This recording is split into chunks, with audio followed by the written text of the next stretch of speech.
All right, guys, welcome to Warcraft 2 Academy, Episode 1, The Basics of Warfare. This is a new series I'm just starting here today on Easter Sunday. I just had dinner at my mom's. If you watched my last video, you'll know that she invited me over for that. Now, here, what I'm going to do is we're making this video. It's called From Newbie to Warrior in One Video. So I'm going to just tell you everything you could possibly want to know about Warcraft 2, everything you need to know to become a warrior and get online and start playing some multiplayer games and holding your own here. So we'll see how this goes. I'm kind of winging it. And as you're playing Warcraft 2, that's what you're going to be doing as you learn, just going in there and trial by fire, figuring things out. And so that's going to be the gist of this tutorial. I don't really have a big plan, but I do have an overview here. So we're going to kind of go over this and we'll see how well I can stick to this overview. And so basically we're going to start with what is Warcraft 2. And actually, as I'm going over these, I might actually just cover a few of them here from the get-go before we jump into the game client. So Warcraft 2, just to start off here, is the best game ever made, in my humble opinion. It was originally released 30 years ago in 1995 by Blizzard Entertainment. It's a real-time strategy game. So if you're familiar maybe with Command and Conquer, Age of Empires, StarCraft, basically it's along the same lines as those games. If you're coming here from World of Warcraft, this game, even though this was kind of like the flagship title, of course, Warcraft 1 came before, but this being the first big hit of the series, I would say this has nothing to do with World of Warcraft outside of the scope of the world, the lore, and units in the game. But in terms of gameplay, we're completely on opposite sides of the spectrum. A real-time strategy game is an overhead perspective, base building, army attacking type of game where you've got production units that produce, attacking units or defensive units. You've got like a town hall, like your main base that makes worker units, and they're going to go and collect resources for you, such as gold, wood, and also oil, where Warcraft 2 features sea battles. And so, yeah, it's very, very interesting stuff. And the game really does require a lot of mouse movements and actions. And it's kind of like a rat race, or like a more like a tech race, I guess we can say, where you're trying to upgrade your technology and your forces faster than your opponent, and that way you can overcome them and be victorious. So just basically a general concept here, and you're going to see more of that as we dive into the game here. So as we do that, we're going to touch on the interface of the game client itself. We're going to talk about maps and then the terrains, so the different types of terrain that's in the maps, game settings, resources, which I already just touched on there briefly, damage types, and controls in the game. So the types of damage that units do, how they're controlled, and how that damage gets dealt. We'll, of course, be talking about the units themselves, as well as your tech trees.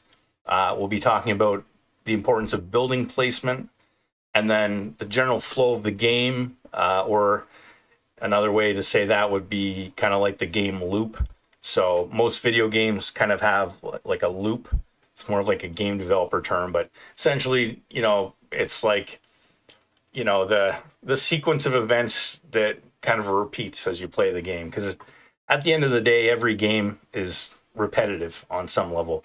Now, Warcraft 2 is probably one of the farthest from being repetitive, which makes it such a great game because there's just so many variables and different ways to play it.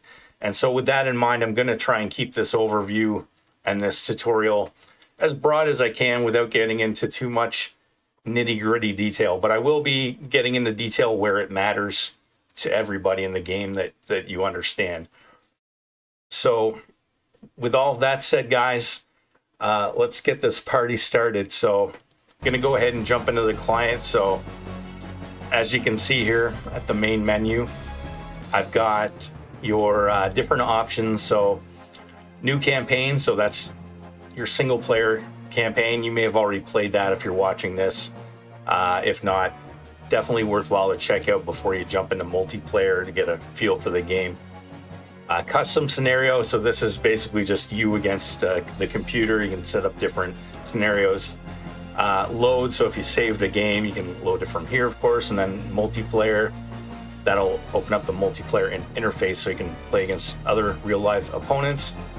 And then options, and so we'll go in here and I'll actually just kind of touch on the options of the game here to get us started.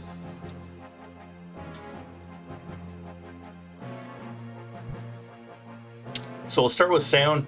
I've got this set pretty low for the video. You might want to tune that up. I'd probably keep that on remastered. Unit speech and acknowledgements, I would definitely, and building sound, I would keep everything on there. Subtitles, if you want, I don't bother. Now speed, so this is, so your mouse and key speed, these control how fast your mouse moves around, how sensitive it is within the game. And then key scroll does the same thing, but that's with your arrow keys up, down, left, right. So those keys will actually control the movement of the camera around the screen. So you can play around with those and get those set up to what is comfortable for you. For me, these settings are perfect. Now, game speed, this is a whole different thing. So game speed, and one of the interesting features of Warcraft 2, which you don't see in a lot of other games, is you can actually control how fast the game runs at an overall level. And so typically when you're playing this game, you're probably going to want to have it way up here, or even up here. Now, this speed here, just one down from the fastest. They don't have kind of labels in the game here, but in the original game that released here prior to this remaster version, which we're playing, that just came out recently, this speed would be called even faster. So this was the fastest speed you could play in the original DOS games. When the Windows game came out in 2001, they added an additional speed setting called fastest, which is that.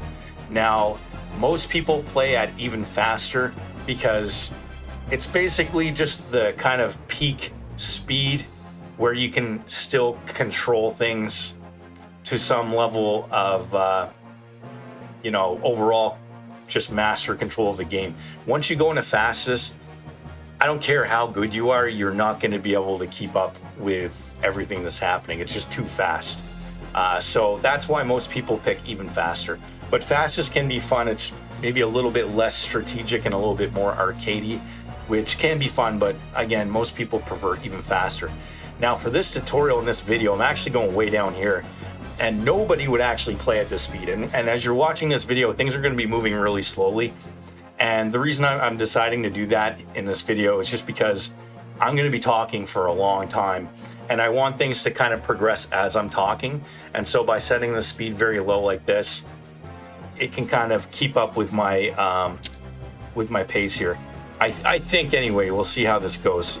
Anyway, so we're going to get started, and we're going to open up a custom scenario. So now this is your overall kind of game creation screen. So whenever you create a game, whether it's in multiplayer or here in a custom scenario, it's more or less going to look the same. The multiplayer has a few different things in it, but generally it's the same thing here. So over here on the left, you've got this big list of maps. So these are all the built-in maps in Warcraft 2. There is a map editor. You can actually create your own maps and load them in from this menu as well. I'll make another video to show you how to do that, but for now we're just going to focus on the built-in maps. And now these are the actual maps under built-in scenario here. These are actually the original maps that came with the original games. And so, yeah, these are kind of the old school maps. Now, if I go up here and I select custom scenario, now this will show you all the maps that are actually in the game in the multiplayer currently. So these are all the newer BattleNet Edition maps. So you can see the BNE for BattleNet Edition maps. And so these were all maps that were released with the BattleNet Edition back in 2001. And so with the remaster version, they've decided to incorporate these as kind of like your main multiplayer maps. And the reason is because they're more or less more balanced than the original ones. The original maps, they didn't really have quite a good grasp on how the game would actually end up being played online, and so they had a lot of issues where certain positions had gold mines that were too far away from where you could build your town hall, and so if you got stuck at one position and your opponent was at a different one, then they would have just an immediate advantage. And anyway, so we'll go ahead and look at these maps now. We've also got ladder maps, and again, these are BattleNet Edition maps. So these were the maps that you would actually play if you were to play on the ladder in the game here. And then if we go back up, we can look at scenario. And these are all just kind of like funny maps with different themes. And so I'm actually going to pick a map that I might have played, but I don't remember. And so with that, me and you are gonna start on the same page here, as far as understanding what's happening in the game here. I'm gonna go with I don't know. We'll go with Rose Petal. I'm pretty sure I've played this map before, but I just do not remember it at all. So we'll go with that. Race. I'm just gonna go random. So we're just gonna start with whatever we get. Now you can choose, of course, Orc or Human or random, and so we're going to go with random. Opponents, I'm just going to select one, and you'll notice all these settings for map default. So these would be the default settings that the creator of the map had specified. So the creator of this map might have 7 computer opponents as a default setting for that. The tile set, I'm actually going to set this to forest. Now, you could do map default. I don't know what that is. It could even just be forest. But it may also be winter, wasteland, or orc swamp. Now, I prefer forest just because it's bright and clean looking, and it's just kind of nice. Winter, I just can't see as well on that. Same with wasteland and orc swamp. So I'm going to go with forest here. Now, resources, again, they can set a map default, and this could be anything. It could start you off with 1,000,000 gold, or we could set random, which would choose between, I'm guessing, any of these other 4 options. But the kind of key resource settings that have always been in the game are low, medium, and high resource. So low resource, really it just starts you off with almost nothing. Like you've just got enough money to, or gold to, make a peon, build a farm, and then you're basically having to work for every sack of gold and every pack of lumber that you get from there on out. Medium is that, but you have a little bit extra, just maybe enough to build like a barracks or one of your tier 1 production units, which we'll get into here shortly. But I'm going to choose high because high is what most people tend to enjoy the most. And the reason is because you start off where you actually have enough resources where you can you have some flexibility right from the start of the game. So you've got enough money if you want to. You could send your first worker over to your next door gold mine and take that, build another town hall, and all of a sudden you've got 2 bases right from the get-go. Or you can go and attack your opponent. You've basically just got all these different options, and so the game starts off with limitless possibilities. So we're going to go ahead and start with that. Now units, again, we're going to go 1 peasant only. And this is something most people tend to do. Map default, it could be anything. Like it could start you off with a town hall, 2 barracks, 5 dragons, like whatever the map creator decided to include. But typically, especially with the BattleNet kind of built-in maps and the ladder maps, usually, even if it's set at map default, they've designed it where it's only going to start you off with 1 peasant only anyway. So we're just going to go ahead and pick that. And all right, so let's get started here. Actually, one other thing I should show you too is for the maps, as you're picking them, you can filter by size here. So most maps, actually, it really kind of depends. 32 by 32 up to 128 by 128 are the different map sizes. So generally, like your 8-player games are going to be this size, 6-player games are going to be this, 4-player games will be this, and then 2-player games will be this. But you could have an 8-player game that's 32 by 32. or any other variation of that. But anyway, we're not going to use that filter because we've already chosen our map here, rose petal. So we'll go ahead and let's get this show on the road here, guys. So, all right, so here we can see tips. If you're a new player, might as well keep these on. They're only going to help you. So I'll just keep that on. All right, so right off the bat here, we've got our peon, and we see our gold mine down there, and we're going to build our town hall. And actually, the speed right now is not set at what I mentioned I was going to keep it down to. For some reason, it was set there. So we're going to move it way down right there. All right. And by the way, if you want to get into that menu, you just hit F10, and that will go and give you all these options that we just went through in the main menu. But you'll also have tips and objectives. And of course, your objective here is to destroy your enemy. And yeah, so you can resign from this menu, save your game, or load a game, assuming you're playing single player. And yeah, so we'll go ahead and return the game. So as our town hall is building here, or a great hall. So basically with orcs and humans, which are the two races in this game, they have very similar structures and very similar units. There's not many differences, but they do have different names. And sometimes I mix them up and I'll call, you know, this a town hall where it's a great hall. And anyway, so I'll try to correct myself as I go through this here, this marathon of a tutorial. So now actually one thing I did want to show you in the options I forgot to get into here was your preferences. So now that we're in the game here, we can kind of go over these. So display mode, I mean, whatever you want there. I just keep it full screen, and that's my monitor there. Mouse interface, I would just keep it at Warcraft 2 style. I think Warcraft 1, I don't even know what that does, to be honest. I'm not too interested to find out. Mouse size, as you can see here, my cursor increases or shrinks in size. I think it was just meant to be around the middle, so just keep it there. UI scale here, you can change, you know, to kind of like a classic or fixed or automatic. If you set automatic, it's going to scale everything to your current resolution, so I would just keep that at automatic. Fog of War, you can keep that on or off. And what the Fog of War is it basically, it covers areas that you don't have any units that are in current vision of. So if you've explored an area on the map, and you'll see up here on your top left, this is your mini map, and you'll see it's all black except for where I currently am. And that is because I've explored it. But despite that, we can kind of see here, if we go back. So you see this kind of like dark, like kind of like, not quite black, but just it's got like some opacity, so you can kind of, so that's actually the Fog of War right there. The black stuff is just stuff I have never explored, and then the light area around my town hall, that's the area of vision that I can see. Now, where I only have a building right now, I don't really have much of any vision.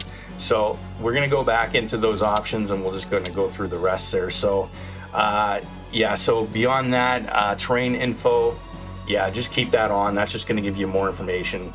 And then these four don't really, I would just kind of leave those the way they are. And then here, finally, we're going to go into the gameplay preferences. So show health bars, I would just, you can do whatever you want here. I put it on always, and it's just going to show a little health bar above or below every single one of your units, so you know exactly how much health every unit has, as every unit has hit points. And here you can set whether that's going to be above or below the units. I prefer above. Again, it doesn't really matter, whatever you're more comfortable with. Resource bar alignment, so I was talking about gold, wood, and oil, so that's actually up here at the very top of the screen. So if I set that to left, it'll move over there, or right, it'll move up there. I just keep it centered, why not, whatever.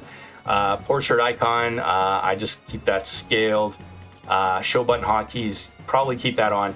Now this one is pretty important. Grid layout for hotkeys. So this game, by default, it's going to have that toggled off because the original game had its own set of hotkeys. So the hotkeys for the game are kind of all over your keyboard, corresponding to all the different buildings and units in the game. So for example, if you want to make a peon or a peasant, you're going to hit P on your keyboard, corresponding to the hotkey for that. But if you set grid layout, those hotkeys all get switched over to the left side of your keyboard. So Q, W, E, R, A, S, D, Z, X, etc. So that just kind of left panel of your alphabetical keys on your keyboard, that's where all of your hotkeys land. If I was just starting to play this game, I would probably actually use that, because it's probably just easier in general on your wrist and your hand, because you don't have to move it around the keyboard as much. But because I've been playing this game for so long with the default hotkeys, I'm just going to keep that the way it is here. So yeah, so I'm just using the default hotkeys. So as you can see here, my town hall is building, and this is the biggest building that you have in the game. This is your main focal point for your base. If you don't have a town or a great hall or a town hall, if you're humans, then you're probably in trouble, because this is the building that you need to return gold to, and also lumber. You can also return lumber to a lumber mill, but gold you can only return to a town hall. And a town hall is the only building that will allow you to build worker units, peons, or with humans, peasants. And so basically it's the lifeline of your whole base, your whole infrastructure. If you don't have this, you're probably in trouble, or something's gone horribly wrong. But the first thing that you always want to build in every game is a town hall. And in fact, I don't even think they let you build anything else.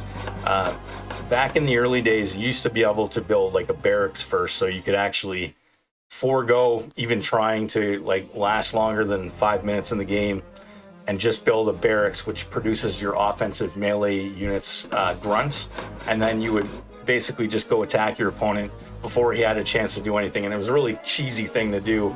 So I think they've actually eliminated you from being able to do that. But I wouldn't recommend doing that anyway. Just build your town hall. This is your main structure. And as we approach it finishing here, the first thing we're gonna do, as you notice up in our resources here, we've got our farms, our food, and you'll see now it's one of one. So we have one unit and one capacity for farm space. So the first thing we're going to do is that we're going to build a farm. Very first thing we're doing, because I can't do anything until this farm is complete. Because when this farm is complete, it's going to give me the capacity to make 4 more units. And then what'll happen is this is going to say 1 of 5, and then I'll make another peon, another worker, which you can see over here costs 400 gold. And when I do that, then when it completes, that'll say 2 of 5, and so on and so forth. So really, one of the most important things you need to understand as a new player is you want to continue to produce peons, which harvest resources, build and repair structures, and you want to continue producing farms so that your capacity to continue to make more and more units just continues to increase. Because as soon as this gets filled up, if you don't have another farm, it's like you're blocked. You can't, it stalls your development and your ability to proceed in the game. The only way out of that is to have one of your units die or build more farms. All right, so as soon as that farm finishes, I've built another peon here, and so you can see the progress as he's being built. So now what I'm going to do is I'm going to take this peon, and I'm actually just going to kind of look around here to kind of remove this black area on the map. And of course, things are moving very slow here, so you'll have to be patient with me. But like I said, I'm going to be filling in the dead air here with my motor mouth just talking. And yeah, so anyways, as I kind of look around here just to see what's going on, you know, and I see all these tree lines here, and I see my gold mine. So these tree lines are essentially walls. You know, you can't move beyond these trees. You can chop them and get rid of them, and that will at the same time provide you wood as a resource. Anyway, so I've looked around here, at least the general vicinity of my base here. And so I'm going to go ahead, and I don't want to fall behind with my farm, so I'm actually going to build another one. And I'm going to build another peon. As one finishes, I'm just going to send him down to my gold mine there and actually probably shouldn't have even bothered doing that, because normally, if you don't know where people are on the map, oh, I found another gold mine. It's a good idea to just send a worker out early just to kind of go and explore the map. And anyway, so I decide I'm gonna actually go up here and see if there's another way out here of my base. And because like I said, I've never played this map before, so I have no idea, or at least I don't remember this map, and so I really don't have much of an idea of like where things are. But I can see it's a big map. So this map is a 128 by 128 map, and you can tell just kind of by looking at like the mini map and how far everything is kind of panned out here. Anyway, so this is your first production unit, a barracks. So this is what is going to produce your army units. And so it's your first building. Usually you're going to want to make after your farm. And you're usually going to want to make that, as I continue my farm production here, you're going to usually want to make that almost right away. So even a little faster than I've done here. And I'll probably be loading up another game here to give you a better demonstration of that, but just keep that in mind for now. Anyway, so you can see my my workers. I've actually got 2 of them exploring the map here now, because scouting is very important, and you want to find your opponent and find out what they're doing, where they're located. That's vital to your survival and your ability to strategize around what you're planning on doing. Now you see this little sheep here, so these are critters. You're going to find these in some maps. Now you can kill them and boom, dead sheep. Now, unlike Age of Empires, you can't actually harvest food from dead sheep. You just kill them and then they disappear, and that's the end of them. Anyway, so as my barracks is building here, I'm actually going to go ahead and I'll just kind of show you here on the Peon, the context menu. So when I click B for build, or I just click that, I can see my farm, I can see my barracks, which is what I'm building here, my town hall or great hall, which is what's right here, and then I can make a lumber mill, a blacksmith, or a tower. So because I'm building a barracks, I'm also going to build a blacksmith, and I'll just put it right next to it as I keep making more farms and more peons, and just, yeah, like I said, never stop doing that.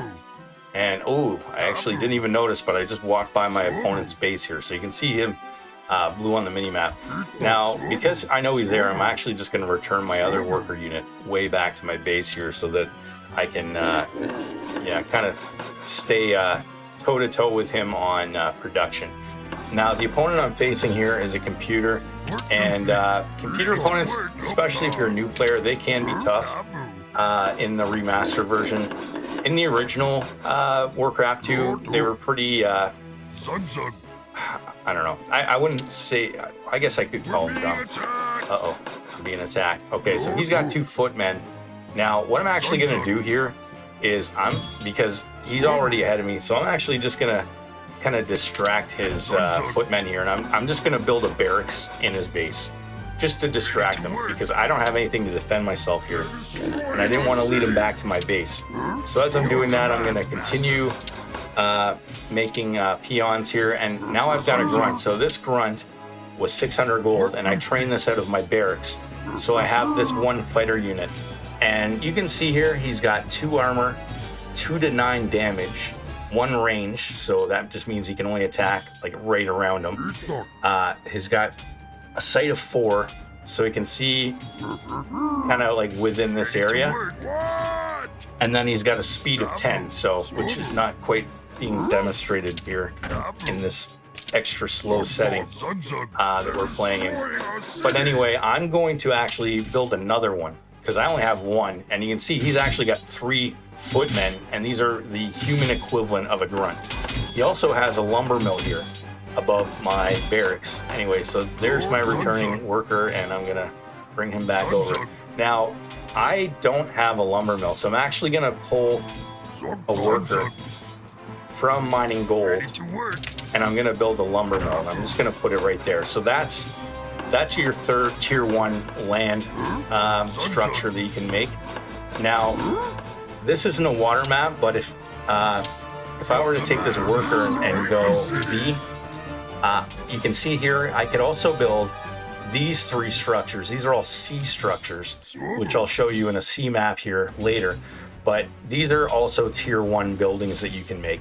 So you've got a shipyard, a foundry, and a refinery. And we'll go into those later. They don't matter in this game. Anyway, so now you can see here, I actually have an option to build a stronghold. And you'll see that increases my gold production by 10%. It costs 2,000 gold, 1,000 lumber, and 200 oil.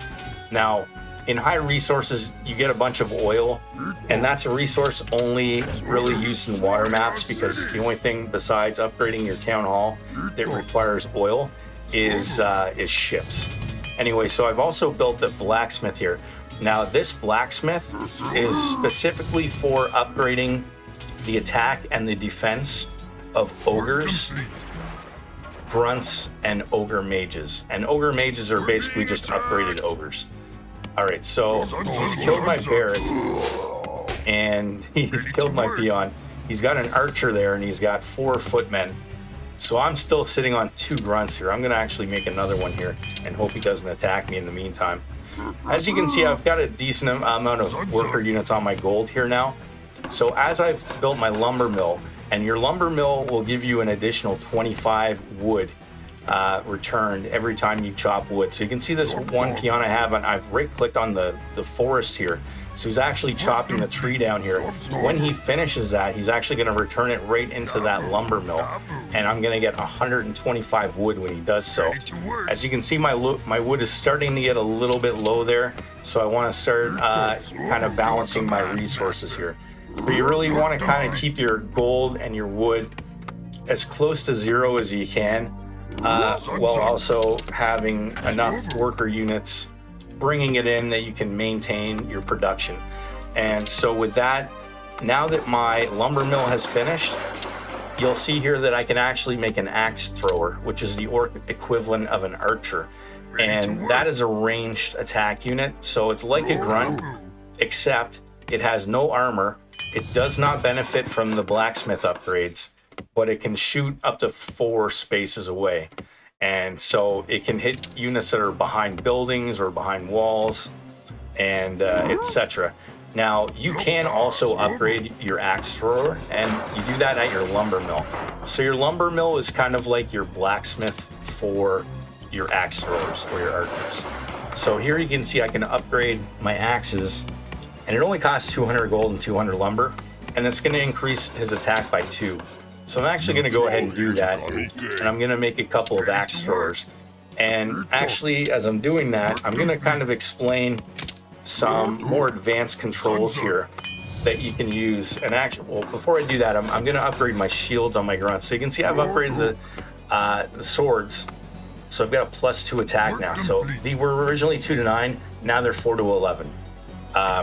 And so the way this works actually with your damages, and the reason there's kind of like a spread there, is because it's somewhat randomized. Like when you attack a unit, it's going to do anywhere between 4 and 11 damage, but it's going to do at least 50% of the difference. So it's going to do, we'll say 6, it's going to do at least 6 damage, and it could do up to 11. So anyway, with your axe throwers here, you can see they've got a 4 to 10 damage output. When that's done, it's going to be 6 to 12. So you can see these guys do more damage than these guys, but these guys actually don't attack quite as effectively as a grunt, and they are more suited for ranged and having like a shield or like a meat shield, like an army of grunts here. So I'm actually going to just kind of create some more grunts, because generally you want to have more grunts or footmen than you do archers or axe throwers, because, and as I'm explaining that, I'm gonna make it some more units here. It kind of slacked off a bit. And anyway, so yeah, I'm gonna upgrade the shields. So and going back to the upgrade, so I've done the swords, and I went off on a little tangent and explained the damage there. Now, another thing to note with their damage too, and the damage of axe throwers, you'll notice in the description here that it increases their piercing attack damage. So this is a second upgrade. And I'm actually just going to go ahead and do it because it's actually pretty cheap. And in the remastered version, they've actually buffed archers and axe throwers. And so they're much more effective now in combat. Anyway, so now I've got my grunt, level 2 grunts here, and I've upgraded their shields now to level 3. So the first 2 upgrades in the blacksmith are tier 1 upgrades. Now you can upgrade to level 5. Your units start at 1, so there's 4 upgrades you can get for your grunts, ogres, and ogre mages, or correspondingly with humans, your footmen, knights, and paladins. And the first 2 are the cheapest, so the first sword upgrade and the first shield upgrade are very cheap. So you're going to want to get those first no matter what, because they're very cheap, and I mean, you never don't want to get those. They're always going to be useful, unless you're playing some map where, you know, you don't actually use any grunts or ogres or whatnot. But anyway, so what I'm going to do here, I'm going to show you a little bit more advanced controls here when you're playing the game. And you'll see this peon here, he's kind of just stopped. Sometimes that'll happen. Oh, there he goes. Anyway, so you got to kind of keep an eye on your workers. Make sure they're, as you can see, this guy's slacking off here. Make sure you put them back to work. Sometimes they'll just kind of get lazy, and so you got to whip them back into shape. Anyway, so what you'll see here is I've got this layer of grunts. Now, I'm actually going to kind of set them up here so that they form a wall protecting my axe throwers. So if the enemy were to come and attack here, he'd have to engage all of my grunts here, while my axe throwers could throw axes from behind my grunts and do damage to them. So it's always good to try and take advantage of your terrain here. Although ideally you want to have a better choke point where, like, let's say for example, you know, only 3 units could fit in here and I have 5 attacking them. But I'm just going to put them here for now because it's close to my base and that's good enough for me. Anyway, so as I do that, I'm actually going to I'm going to build another barracks. Yeah, so usually you want to start with 1 barracks, but eventually you're going to want to have more than 1 barracks. You're going to want to have 2 or 3. And as you notice here, I've kind of got more gold coming in than wood. So I'm actually going to pull a few of my peons that are mining gold and put them on wood to kind of balance my resources out here. Because the next thing I'm going to want to do from this point is I want to save up 1,000 lumber and 2,000 gold so I can upgrade to tier 2 and get my stronghold here. So while I'm waiting for those resources to come in, I might as well continue to make more worker units because you always want to be doing something. Anyway, so I've got now 7 grunts here and 2 axe throwers, and my grunts are now level 3. So you can see my armor is 4, and instead of the original 2. Now, armor basically negates the damage. So I was talking about piercing damage. So you've got regular damage, and then you've got piercing damage. And then you've also got splash damage. So there's kind of like 3 types of damage in Warcraft 2. So your regular damage is just regular damage. And with regular damage, it gets negated by the armor. So if I was to, let's say, attack this grunt, and I was going to do 10 damage, but he's got 4 armor, I'm only going to do 6 damage. Now, grunts, it doesn't state this in the statistics here, but they do kind of, in the code behind the game that's not visible to the player, they have a certain amount of piercing damage. So piercing damage ignores armor. So piercing damage is basically like guaranteed damage. And that's why the upgrade for the axe throwers and their damage output is more significant than grunts, not only numerically, but also because it's piercing damage, which means that it's going to do more damage just because it doesn't have to factor that armor into the equation. So if I were to attack, let's say this grunt, I'm going to do between 8 and 14 damage. So you can see I did 9 damage. So if I attack this one, I did 8 damage. If I attack him again, We did 7 damage. So I'm sorry, I actually miscalculated that. So that top half is actually not added to your base amount. I actually didn't even realize that until I made this video. But anyway, as you can see here, I've got enough now to go ahead and upgrade to my Stronghold. So while I'm doing that, I've got some additional resources here. My second barracks is completed, and oh, here we go. You can see his archer's attacking me here. He's got a level 2 archer, and because I've hit T, that's a command here for staying ground. So no matter what's happening, he's gonna stand in this position. So he'll just stand there until he dies. Now, if I go ahead and I hit P, and I click over here, now he's in patrol mode. So now he's like, hey, what are you doing? I'm gonna smack you around. How do you like that? And you'll see here, even though he took so many hits from that archer, oh, he just barely lost that fight. And it's because grunts attack faster.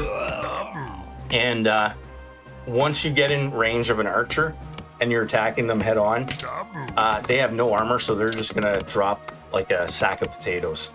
So yeah, anyway, you can see here I'm kind of chopping around, making more room in my base, so this is good. And something to consider where you want your peons to chop wood is where you want to clear space, because a lot of maps will be a gold mine kind of like in the middle of like a forest, and the only way to get to it is to chop there. Or another way you can clear trees out is with a tier 2 unit, which I'll show you here shortly. With the grunts, it's a sapper. Anyway, so you can see I'm getting attacked here now. So I'm gonna go ahead and put my units back in the stand ground position. And yeah, so you can see slowly here how the combat's playing out.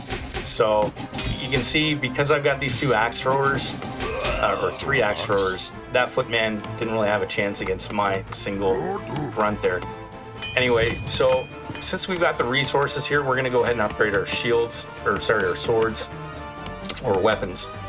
That's gonna bring these guys up to level 4. Now, here on my lumber mill, you can see I can actually upgrade berserkers. My stronghold just finished. So that's actually unlocked an ability to upgrade my axe throwers into berserkers.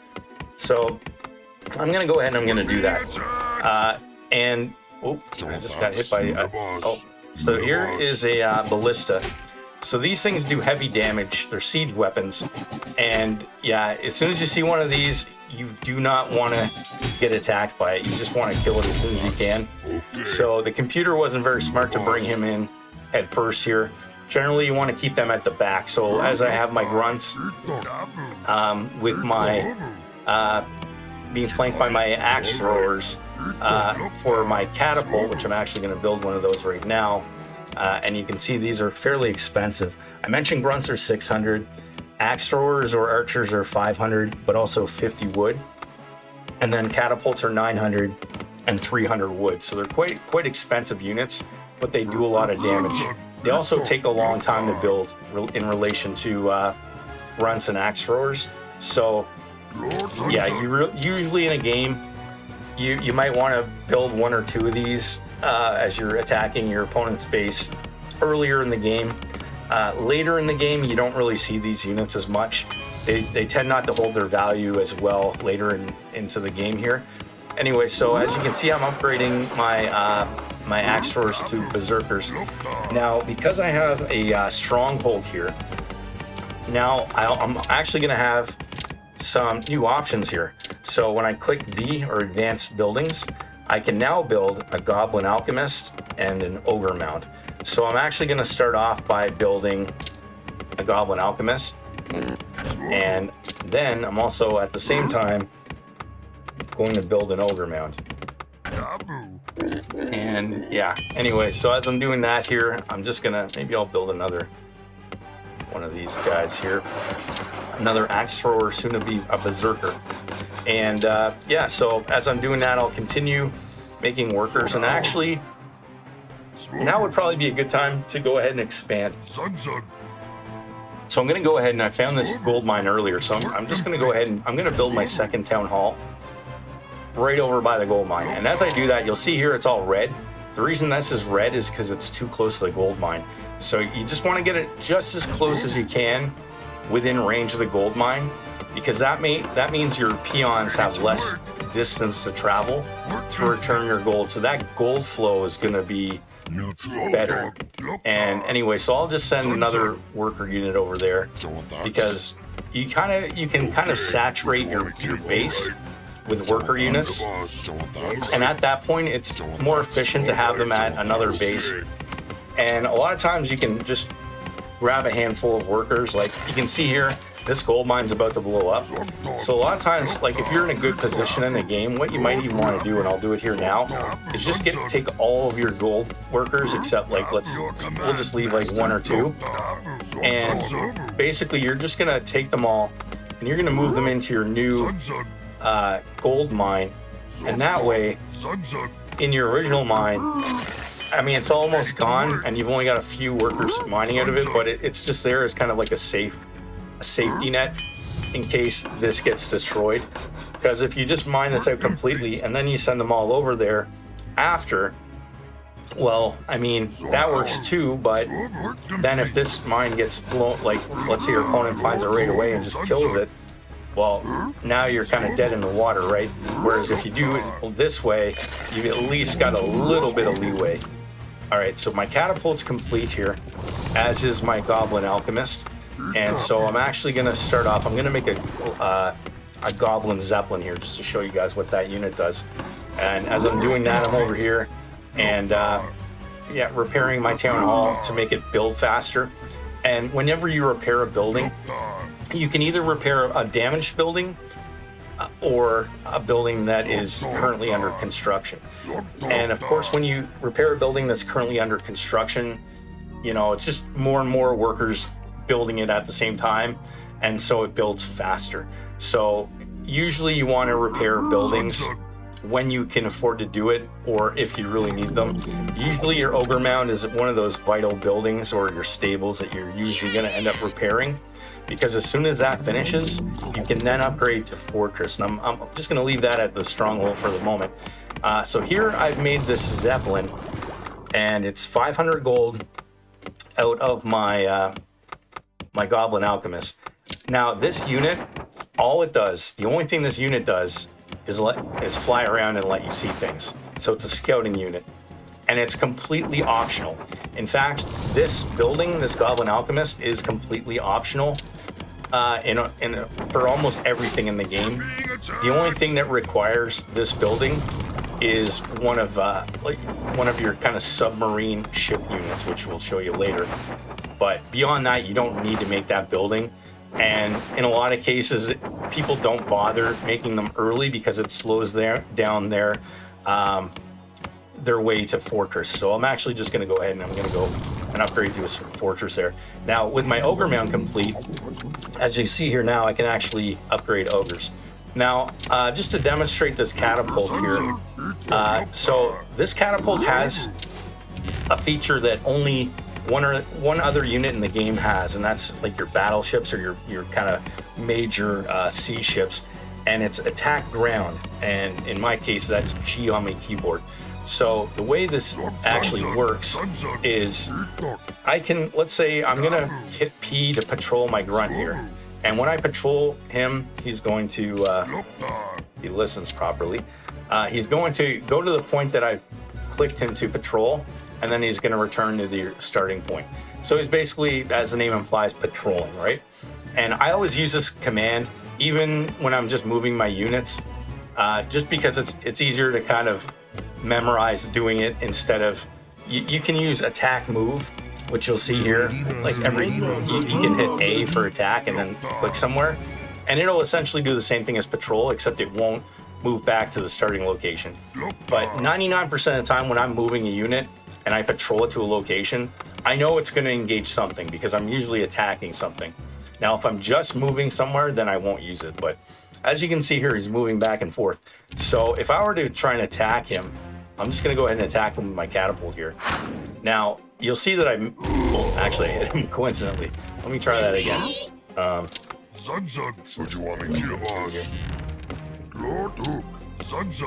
Okay, so if I go ahead and let's say there's just a unit running around and I go ahead and attack him with my catapult, so what's going to happen, he misses him, right? Because he's attacking where he is exactly at the time that I tried to click on him. And so he's long gone by then. But what you can do is you can use attack round and you can predict where he's going to be. And as you can see there, you basically hit him. Uh-oh. I'm being attacked where? I think that was just in reference to myself, killing myself with that. Anyway, so you can see how attack round allows you to outmaneuver your opponent, as I'm actually being attacked down here. So anyway, here's a good instance for me to demonstrate my sapper. As you can see, he blew up the forest there. He didn't actually attack or destroy the units because they died before he got there, but had the footman not been dead, he would have actually blown up that footman as well. Anyway, so as you can see here, my opponent's basically chopped through this opening here that's led to my base, and so now he's on me. And anyway, so I haven't even brought in my big boys yet here. So these are my ogres, as these worker units are all discombobulated here from getting smacked around by those units. All right, so I'm gonna hit my level 5 shields. So that's gonna bring him up from level 4. So you can see my second upgrade, how this also applies to my ogres. So instead of +2, I now have +4. And I got the +2 armor. After I finish that, it's gonna be +4. And yeah, so I'm gonna make a few more ogres here. And actually, I'll make another sapper to give you a better demonstration of what they do. Anyway, so now you can see I've got my fortress complete here. And so now I've got 3 additional units I can build. Altar of Storms, Temple of the Damned, and a Dragon Roost. So I'm going to start off with an Altar of Storms. This is going to let me make ogre mages. So it's going to let me upgrade these ogres into ogre mages, and then they're actually going to be able to use these 3 spells that you see down here that are currently blocked out because they're not available yet. Anyway, as you can see here, my opponent has a lot of balistas, and so he's still at Stronghold, or Keep, in the case of being a human, and so I'm certainly ahead of him here. Now, given that, I'm actually going to go ahead and I'll make a few more of these other tier 3 buildings. So I'm going to make a Temple of the Damned, and then I'm also going to make a Dragon Roost. And as I do that, I'll go ahead and make a few more ogres. Now, at this point in the game, making axe throwers becomes a bit more questionable because they do quite well against, footmen, but they don't really do that great against knights. They're just more powerful. Anyway, so I'm just gonna kind of stray grunt up there. And yeah, so kind of waiting for some units to finish up here. But I've got a pretty good army here compared to him anyway. And as you'll see here, I'm I've run out of food. I haven't noticed, but I'm capped at food here. And I actually have quite a few resources right now. So ideally, if you're playing this game and you're not, talking and being completely distracted, your resources are going to be way lower than what they are now. So now that I don't have any food, this might be a good time to actually prepare these. That way, even though I've kind of messed up here, at least I can kind of minimize the damage by getting those up a little bit quicker. So I'm going to go ahead and I'm just going to repair these farms here so I can get them out and start making more units as soon as I can. So I've got another sapper here. Now what I'm going to do, I'm going to look at his base. Do you see these 3 farms here? Well, watch what I do here. First of all, I got to clear the way for my sapper. So I'm going to just send my ogre in here, smack these peons around just so they get out of my way.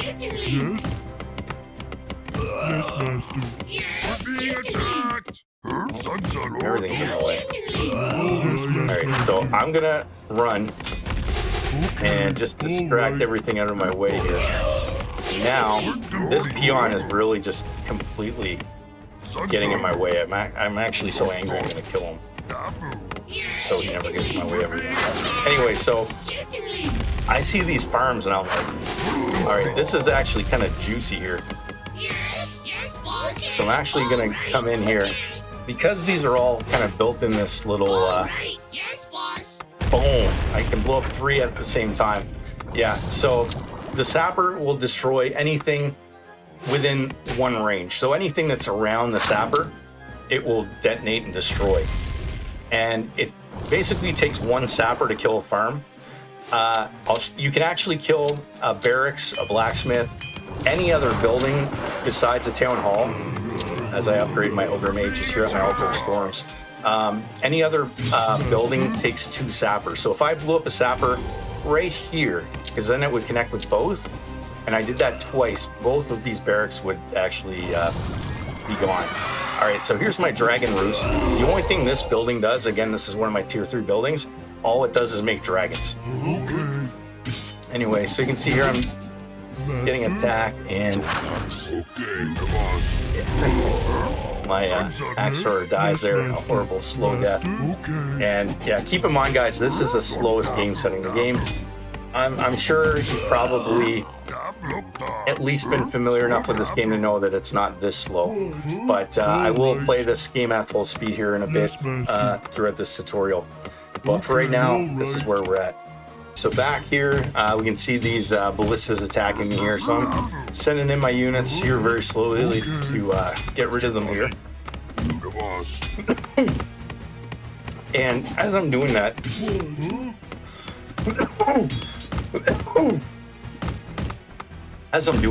I'm going to kind of demonstrate some controls here that I alluded to getting into earlier that I forgot to discuss.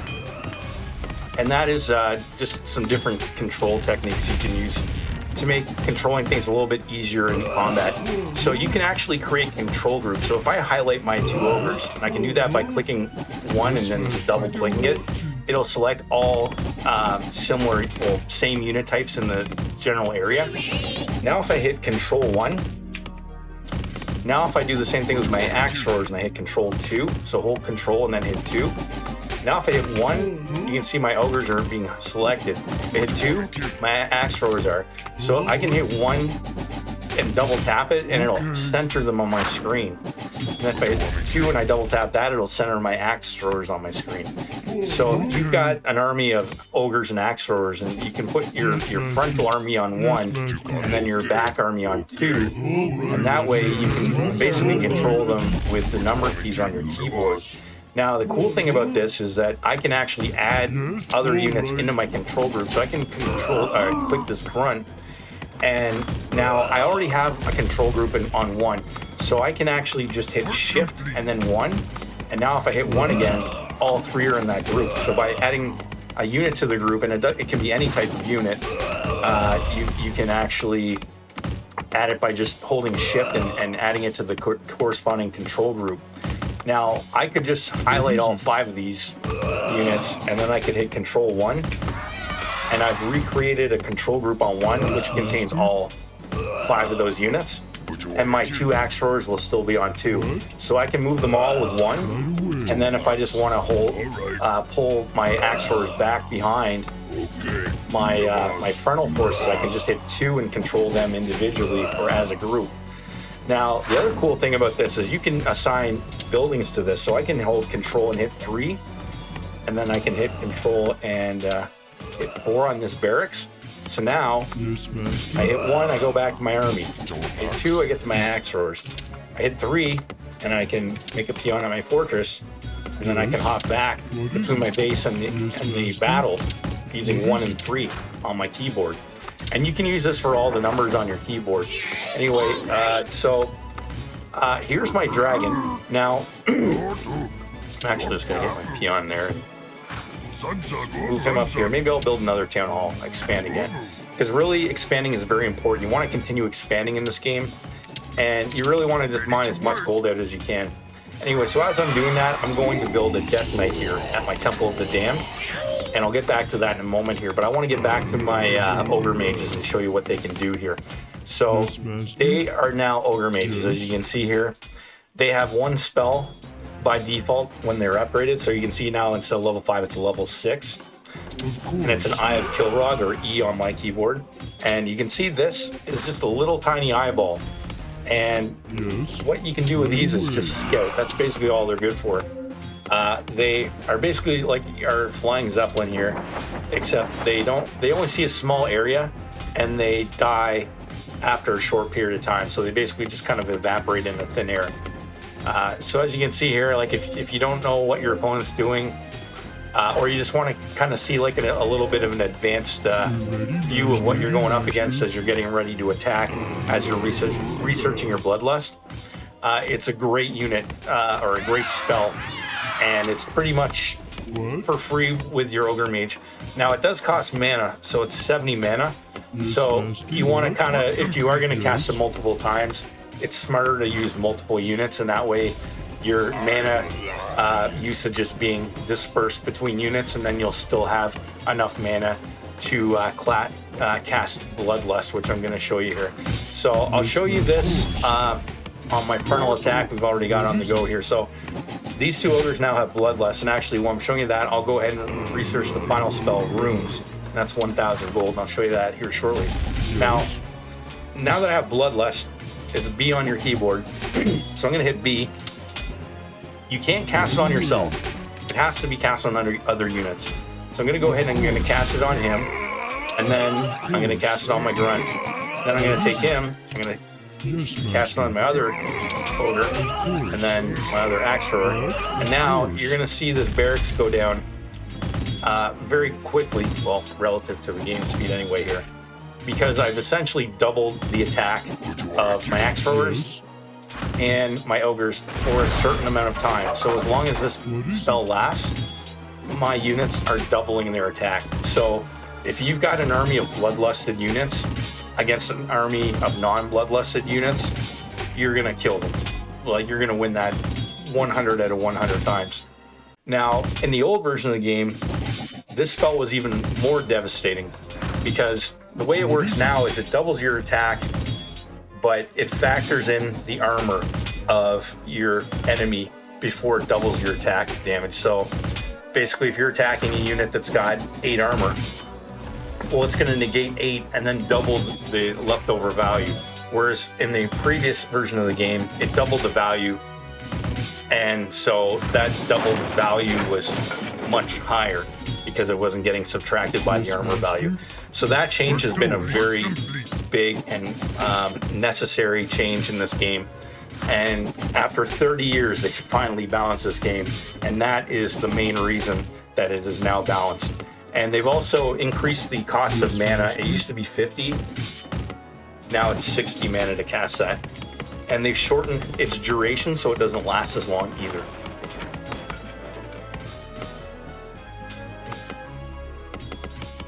Now finally, with our ogre mages, I'm going to demonstrate runes, the final spell we've just upgraded here. Actually, the problem with runes, and the only downside to it, is it costs a lot of magic. It actually costs 200, so actually we're going to have to wait a little while for that to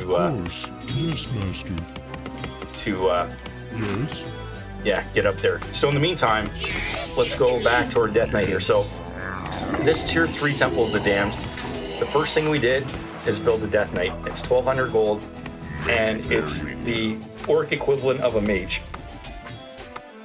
Now you can see this unit is speed is 8, so it's kind of slow. Most ground units have a speed of 10. Actually, ogres and knights both have a speed of 13. So grunts and axe throwers both have a speed of 10.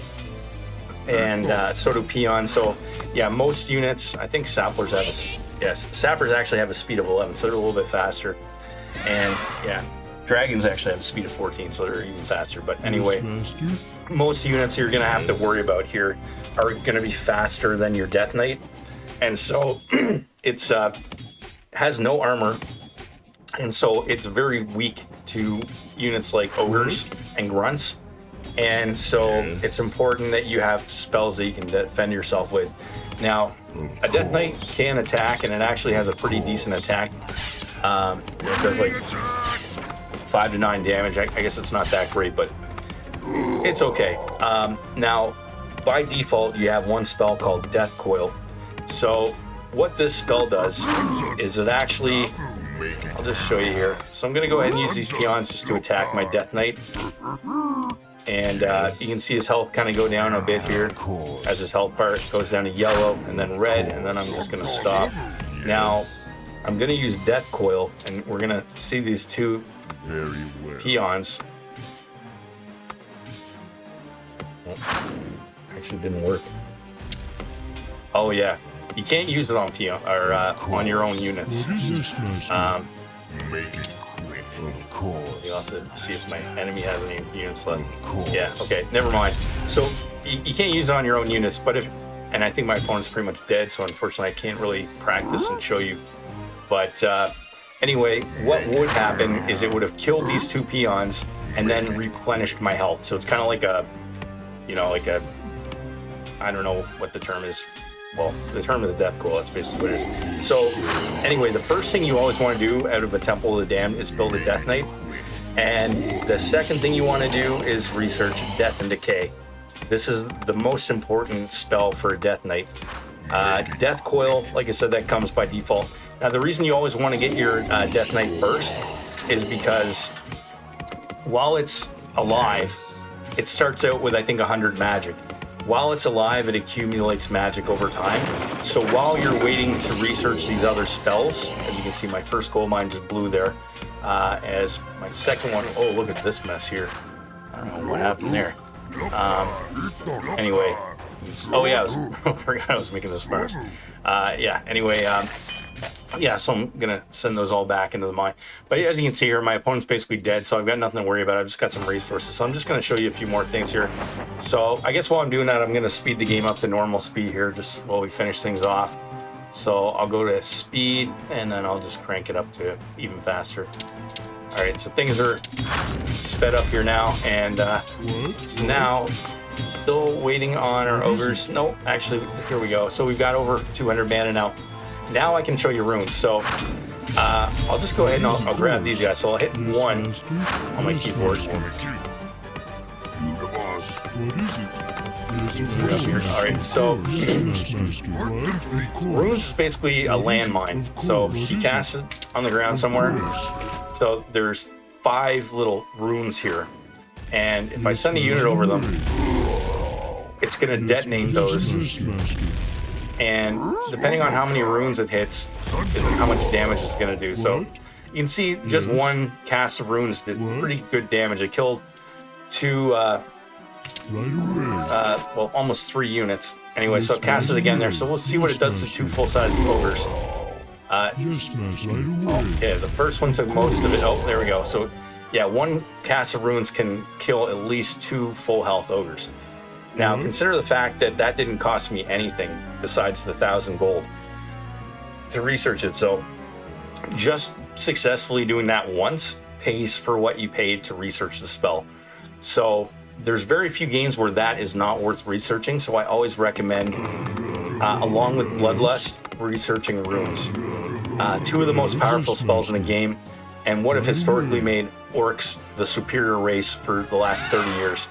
Now, with your Death Knight, so I've researched Death and Decay, which I can now access here. Now, the next best spell you can get is Haste. And this is a pretty inexpensive spell. It's only 500 gold, and it can be very devastating. Now, this spell, what it does essentially is it doubles the speed of any unit in a game except for ogres or ogre mages. But dragons, it actually gives a huge buff to dragons because it only not only increases like their speed, but it also increases their ability to deal damage. So I'll show you here as I attack my own lumber mill with my dragon. So you can see he attacks, you know, 5 seconds later, attacks again. And actually, he attacks with kind of like a fireball. Now, if I move my worker over here, you can see he's actually taking damage because it's kind of like a rolling damage effect. So anything within range, like a frontal range of this dragon, is going to actually take splash damage from its attack. So anyway, you can kind of see at the pace it's attacking here. Now, when I hit haste, you'll see it's basically doubled in speed.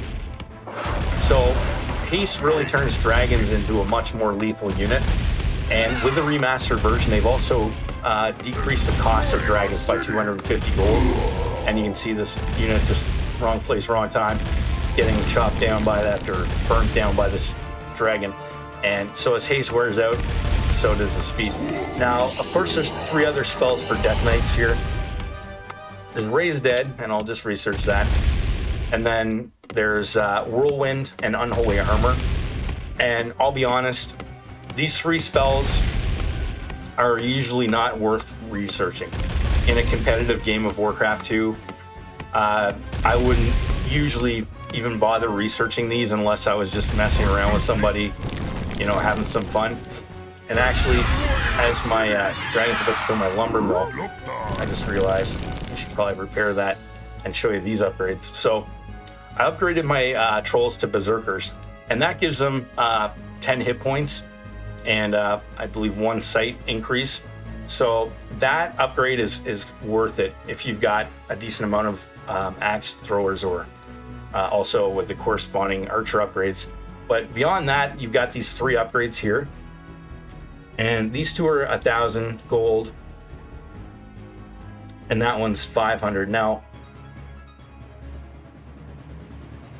this one increases their sight, this one increases their range, and this one makes them regenerate health. I mean, honestly, I'm not too sure. I guess if I was to go for one of these, it might be the range, because I feel like for 1,000 gold, you can make 2 axe throwers, and even though these 2 axe throwers are half dead, you know, chances are in the scope of a game, if they get attacked by something, they're probably going to be dead, you know, especially later in the game where these upgrades would be taking into effect. So I just really don't feel like the health regeneration really kind of pays for itself unless you're just playing some like insanely long, crazy game where, you know, people are making dragons and, you know, like games of attrition, like a free-for-all. I think it would probably definitely be worth it, but in most games, I probably wouldn't even bother upgrading any of those, to be honest with you. Yeah, but because I think you kind of hit a point of diminishing value with these units, because you just get better options with better technology, like your Death Knights. So I've gone ahead and researched Raised Dead. So I'll kind of show you how that works here too. So I'm just going to kill my own worker here, and then I'm just going to bring him back. I don't know if you'd say bring him back to life, but so this cast costs 50 mana, and now I've got this little skeleton fighter, and they've actually buffed this in a remaster now too, so this is actually a little bit more powerful than usual. And this you can use to kind of attack things, and anyway, it's kind of fun, especially when you get a little bit of an army of them, as I'll bring up another one here. Anyway, so you can build an army of undead here, which is pretty fun, but they do eventually die. Like they're kind of on a timer, and actually it's not that. It's pretty significant though, like it's, you know, 5 minutes or something. So yeah, like if you've just killed a bunch of units and you've just got nothing else to do with your Death Knight that's just in the area, you know, making a bunch of these units, it's like, yeah, okay, I guess it's alright, but going out of your way to research the spell just in case that might happen, you know, it's probably less likely in a competitive game. So anyway, as we can see here, my enemy is basically dead. He's just got these 2 farms, so why don't we just go ahead and finish him off here? And you know, I think maybe a fun way to finish him off would just be with this sapper here. Now watch him have like a whole other base somewhere, but anyway, there's my sapper. Where'd he go? Work complete. Right? Oh, he's right there. Okay. Anyway, boom. Game over. All right. So, should have that banging noises from that, but I don't know. Anyway, okay. So, guys, basically, I've kind of gone over a few things here now. The next thing we're gonna do is we're gonna go over humans here, but I'm just gonna take a little break here, and then we'll be right back.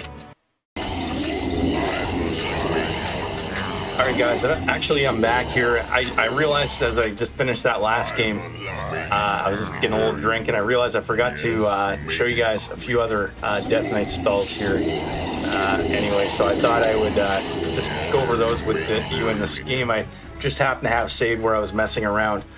And actually, as I opened it up, I didn't have any gold, so I actually typed in code here. So there's a bunch of cheat codes you can use in Warcraft 2 and they work in the remastered version. So one I use is called Glittering Prizes. So you just hit enter to open your chat prompt, type in Glittering Prizes, hit enter, and you get 10,000 gold and 10,000 wood. And anyway, there's a whole list, you can look them up, of all the different cheat codes. But anyway, the two spells I didn't go over with the Death Knight, just to really finish up with the orcs here, is Unholy Armor and Whirlwind.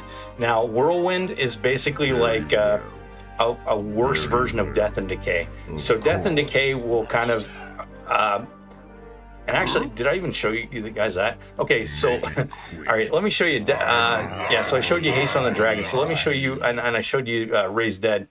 So let me show you Death and Decay. So you hit D, and then just kind of pick an area on the map, and wherever you center this spell, anything in the general, like, in this, like, maybe like 4 space area is just gonna get obliterated by this stenchy death spell.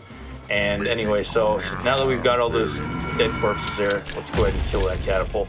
Anyway, so yeah, so that is Death and Decay, and the most effective way to use that is if you've got a bunch of peons. Let's say I've got a gold mine that hasn't been mined out that's still here, and I got a bunch of workers here.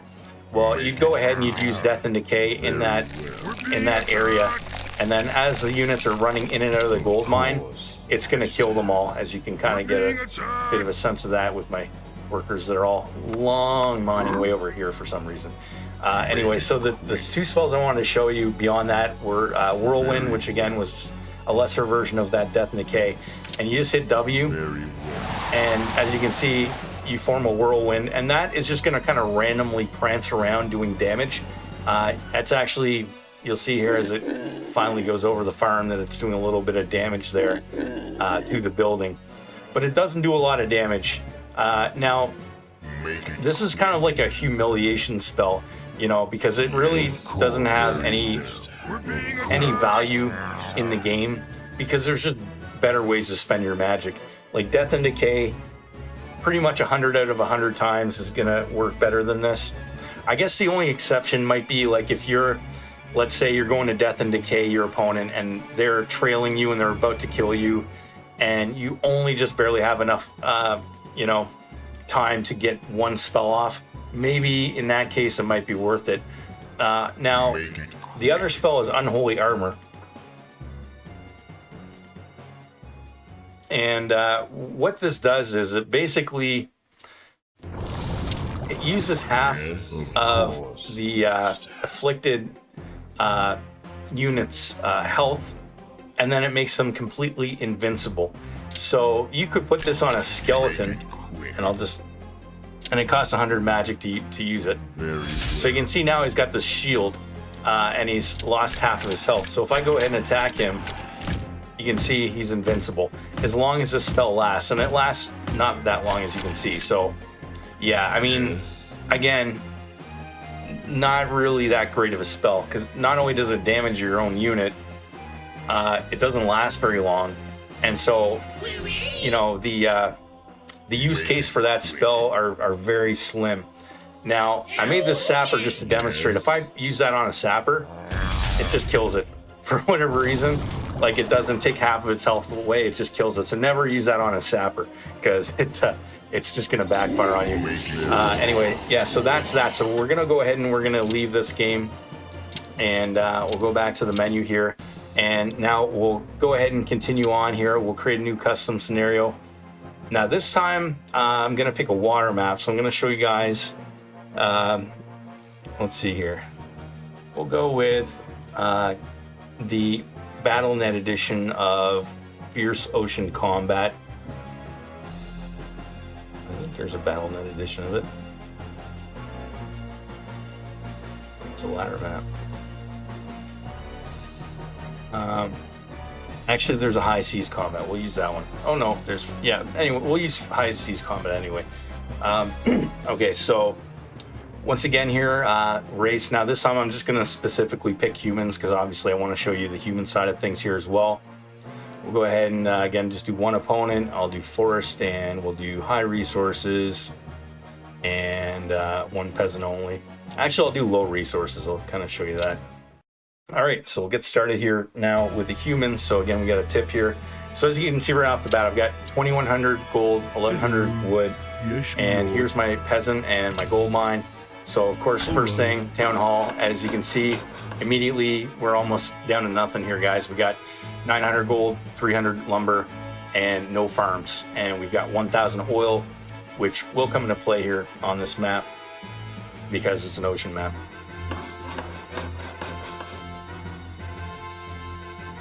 So I'm going to keep this game at a... Oops. Yeah, we'll keep this game at a bit more of an up speed. Not quite full speed, but just a little bit faster, because 90% of what I just went over with you guys is the exact same thing with humans. So everything I talked about with your, resource management, the controls of the game, all of the units up to Tech 3, everything is essentially the exact same thing. I'll highlight all of the differences here as we go along, but I mean, just keep in mind they're almost the exact same. This game doesn't have, it's not like StarCraft where all 3 races are just completely opposite of each other. And for better or for worse, yeah, they're more or less the same. Which I actually prefer in a lot of ways. Excuse me.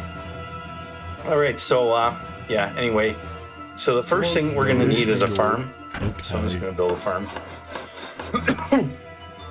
Excuse me. So you can see now I only have enough gold for 1 peon or peasant, and then 50 wood. So this is gonna be a little slow going at the start, but I've sped it up so it shouldn't be too bad.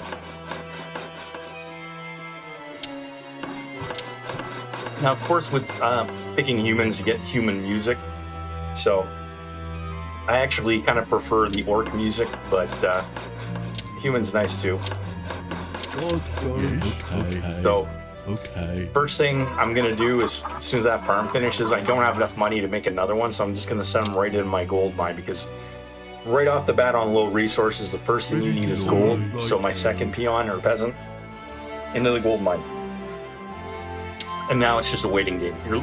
So this is why a lot of people don't like low resources, because, I mean, not only is there not a lot of action going, but you're just kind of stuck waiting for things to happen early in the game. Like I'm just sitting here kind of twiddling my thumbs. Whereas on high resources, I'd be sending units everywhere, making a bunch of buildings, and it's just like action right off the get-go. But yeah, so anyway, I need 5 peasants, and I need 200 wood. So I'm actually gonna go ahead and get my 400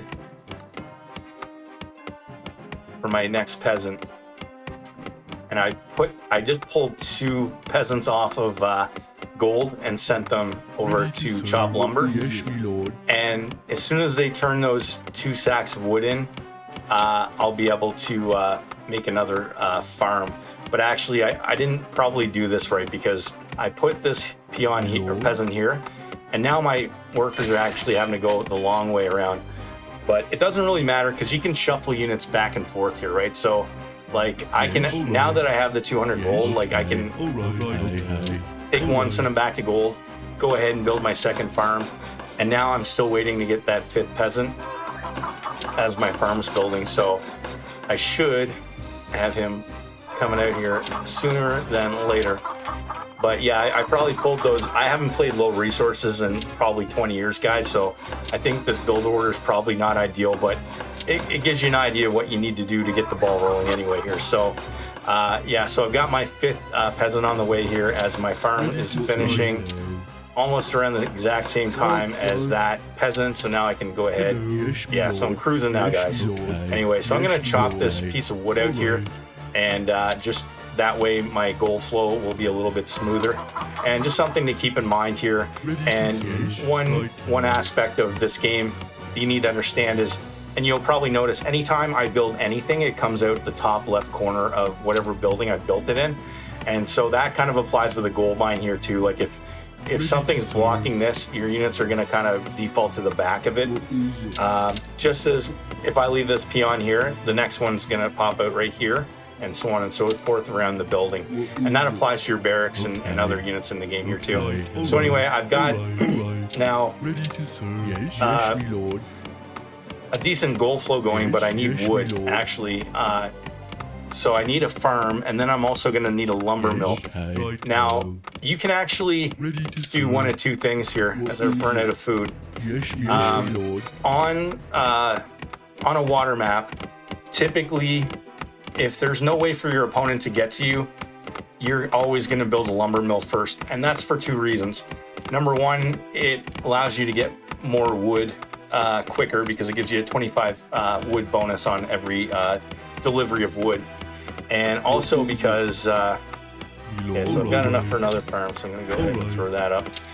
And also because you need a lumber mill to build a shipyard. That's the one building criteria that you need to start exploring the seas here in the game.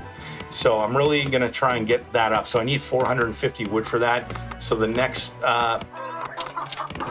lumber pack that comes in, I'm going to go ahead and build a lumber mill with that. So I'm just going to go ahead and we'll pull this guy because I know it's got to be coming here any second.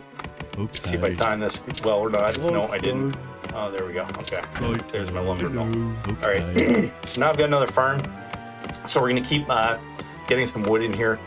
And one thing about chopping wood too, I didn't really mention, but you want to kind of try and make sure that you're not chopping the same piece of wood. So you can see this peasant here is chopping that piece of wood. If I go up here and I start chopping down like this, as soon as he's done, he's going to chop this out, and he's going to go, hey, where'd my wood go? And then he's going to turn around and start chopping there. So just to kind of improve efficiency, just make sure you're not chopping the same piece of wood as another peasant. And there's a big science behind, you know, wood and how it gets chopped out in this game, because it's not like you can see this one tree here. You know, when he chops that out, that tree is going to disappear. But when you've got like, because they almost like use a palette, like a tile set on these trees, where you can see they're all kind of clumped together. So it's hard to really tell what area of the trees is going to get chopped out as you're chopping them. And I'm going to make another video about that because it's pretty complicated. But really, the main thing that you need to understand is just make sure that they're not obviously chopping on the same piece of wood. That's the main thing you really need to know. All right, so I've gone ahead and I've started my shipyard here. Now, there's an oil patch out here somewhere. I don't actually know where it is. I don't quite remember. But an oil patch is basically like a gold mine for the sea. And so when you find it, you have to build a refinery on it. So you actually have to build like a platform to harvest the oil out of the sea. Just like you have oil platforms in real life, you know. And then, of course, oil is going to increase your oil, which I've got up there, of 1,000. Anyway, so now we're almost kind of out of the low resource stage. You know, I've got a lot of units here. And actually, I probably want to put a few more on gold here shortly. And speaking of gold, another factor to consider when playing Warcraft 2 is how much gold is in your gold mine. Generally speaking, on a lot of maps, it's going to vary. And I mean, it could really be any amount at all. But in a lot of cases, it's going to be, let's say, 30, 40, 50, 60,000 gold around there.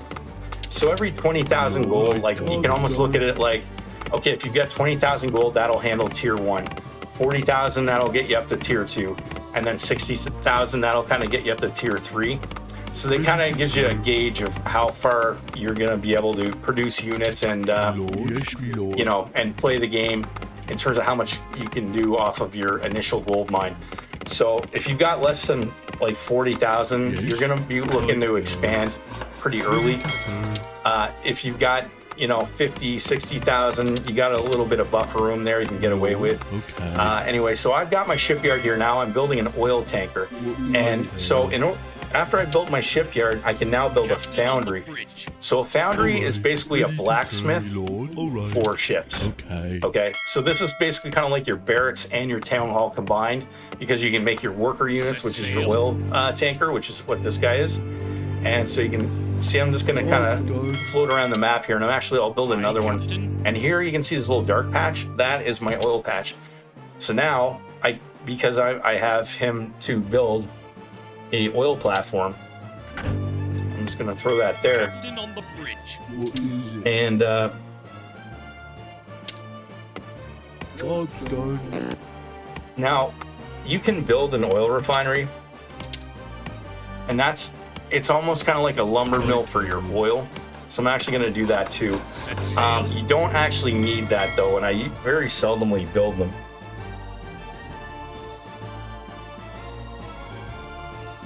Job's done. Yeah, this is the first time I've actually played a water map, I think, on the remastered version. So I'm just double checking all the stats on everything here, but looks like everything is more or less the same in terms of water units. So here at your shipyard, okay, so you've got your oil tankers, and actually I'll just build another one of those. So you can see my oil platform here is building on my oil patch, and I can't mine oil or harvest oil until this completes. Once that completes, Captain on the bridge. just like my peons or my peasants, I can use my oil tankers to go in, get the oil, and then they'll return them back to my shipyard or my refinery. Now, the only thing the refinery does is it basically increases your oil collection rate. And yeah, anyway, as you can see here, my foundry is complete. So there's upgrades on your foundry here, and these are actually quite expensive. Like the first level upgrades aren't too bad, but we'll go ahead and, I don't know if I don't even have enough oil for that. So I'm just going to upgrade the armor here. It actually doesn't cost any oil, so that's probably a good one to go with as I go back to my base here and make sure I keep building things. So I'm actually just going to build a barracks there, because eventually you're always going to need a barracks to upgrade and build units and whatnot. So you can see now my oil refinery has increased my production by 25. So yeah, I honestly would never ever build a refinery. I forgot they even existed, to be honest with you, just because I've never really built them. Okay, so now we can build an Elven Destroyer, and this is basically kind of like an Archer of the Sea. You can build a transport. These are key. You definitely need transports, but your biggest unit on the sea is going to be your battleship, and so I'm going to build a few of those. And in fact, when you're getting into some heavier sea battles, just like a barracks, you may want multiple shipyards, so you can produce 2 of these at a time. But for right now, I'm just going to go with 1 at a time here, because while I'm building that, I actually want to show you guys a few other things that I didn't show you in the first video here about tier 1 unit or structures, and those are towers. And so I'm going to talk about towers and tower placements, and I'm also going to talk about walls.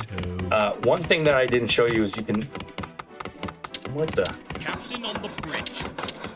Okay, I guess you can't build walls in this version of the game. In multiplayer, you can actually build walls, and what walls do is they're basically just like a tiny little wall where your unit is. And if you watch my, I'll make another video about them, but I have one now you can watch. Like actually, if you watch my short video called No Excuses, it'll show you how you can kind of build walls to kind of hop between different locations. And actually, I'm going to show you how to do that here on this map as well.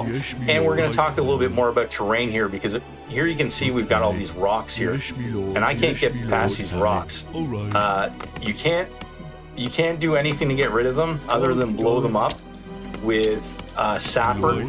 And so I'm actually going to go ahead and upgrade so we can get a sapper out here. Anyway, so let's talk about towers. So I'm going to go ahead and I'll just build a few towers here.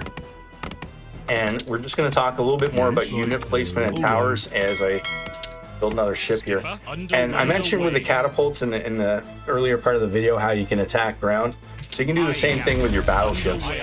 Now, this comes in handy because you can predict, because a lot of times in sea battles, it's a lot of kind of shuffling around and trying to outduke your opponent. And so if you can predict your opponent's movement, you can get some direct hits on him without him even stopping to do anything about it. Okay, so let's talk about towers. So I built 2 watchtowers here, or scout towers. Now, again, this is the same between humans and grunts. So you have 2 options. A guard tower, and that requires a lumber mill. So if you don't have a lumber mill, you can't build this. And a cannon tower, which requires a blacksmith. So if you don't have a blacksmith, you can't build this. So if you don't have a blacksmith or lumber mill, you can just build a scout tower. And a scout tower is basically useless. Like it lets you see what's coming, but it doesn't do it. It doesn't attack anything. It just basically sits there. So we'll go ahead and we'll upgrade one of these to a guard tower. And as you can see there, it's 500 gold, 150 wood, or a cannon tower, which is basically double that. So a cannon tower is double a guard tower in cost. Now, I'm going to upgrade one of each here, and I'll kind of demonstrate the best way to use these here in the circumstance I'm in, which it's going to be maybe a little tricky to demonstrate. But while I'm doing that, I'm actually, and I should have been doing this all along, and that's scouting. So I should be sending my my battleships around looking for my opponent. And as I'm doing that, I'm just going to keep building them. And I might actually upgrade their weapons now that I've actually got a pretty good amount of oil coming in here.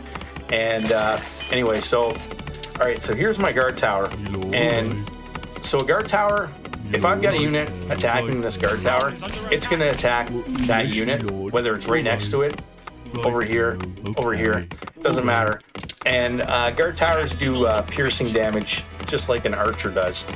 Now, it will specifically attack any unit anywhere within its range of 4.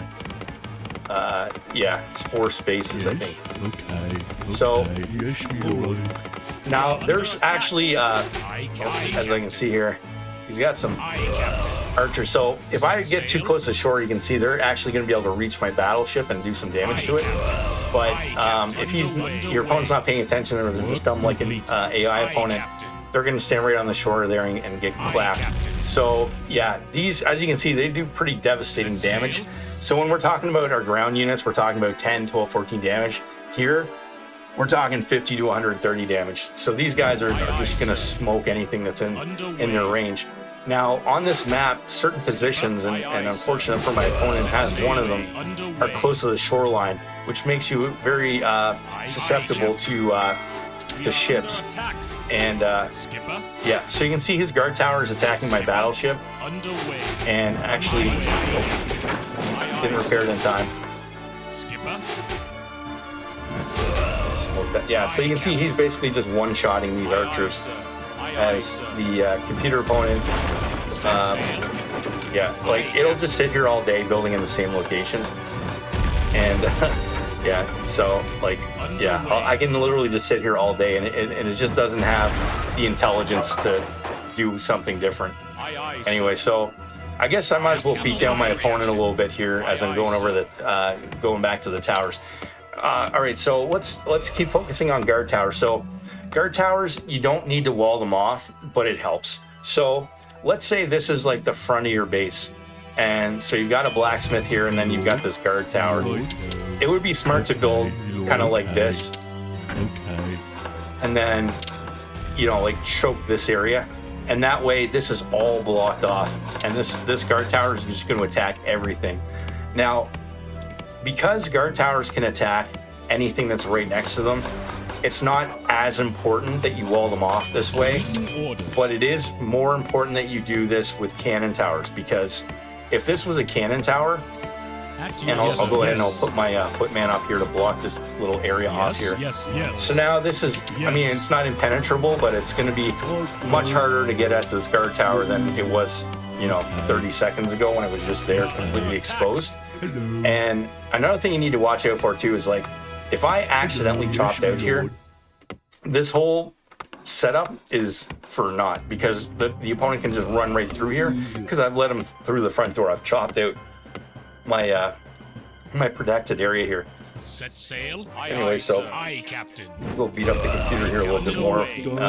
So Hello. where was I going with that? Yeah, so anyway, Hello. I'm gonna go ahead and I'm gonna build a gnomish inventor. So this is basically the human version of the goblin alchemist. It's that optional tier 2 building that builds flying machines and sappers, just the human versions, exactly the same. Now, one other difference with humans and orcs, while we're on the topic here, is the upgrades on the blacksmith are exactly the same except the cost difference. Humans, they're basically their weapon upgrades cost more gold. They don't cost any lumber. It's all gold. So instead of 500 gold and 100 lumber for the orc level 1 attack upgrade, it's just 800 gold. And for the level 2, it's 2,400 gold, as one of my ships eventually dies to one of his archers there. Now, if I'm smart and being careful, I'm going to back him up here so that he can't reach him. But, I mean, even if you're letting those archers attack your battleships, like the efficiency is just, you know. Anyway, so I'm going to build a submarine here. So this is another sea ship. And actually, I'll keep these guys back here while I demonstrate that. Anyway, all my wood's gone here now, so I'm actually going to go over here. Anyway, so yeah, I'll build a flying machine, and then actually, I'm also going to build a stables here. And yeah, so so going back to the upgrades, that's really the only difference. The shield upgrades are basically the same thing. So they're 300, 300 for tier 1, and then 900, 500 for gold and wood respectively for tier 2 shields. So that's completely the same for orcs and humans. Anyway, did I build it? Yeah, so there's my stables. Okay, so I've got a flying machine here. Now, one thing these guys do actually do is there's only one unit in this game that you cannot see unless you have a flying machine, and that's one of these guys, one of these submarines. So if you're losing, this is kind of like a Hail Mary unit. So like, let's say your opponent's got, 6 battleships and they're coming at you and you've got nothing. You can build one submarine and take out the battleships.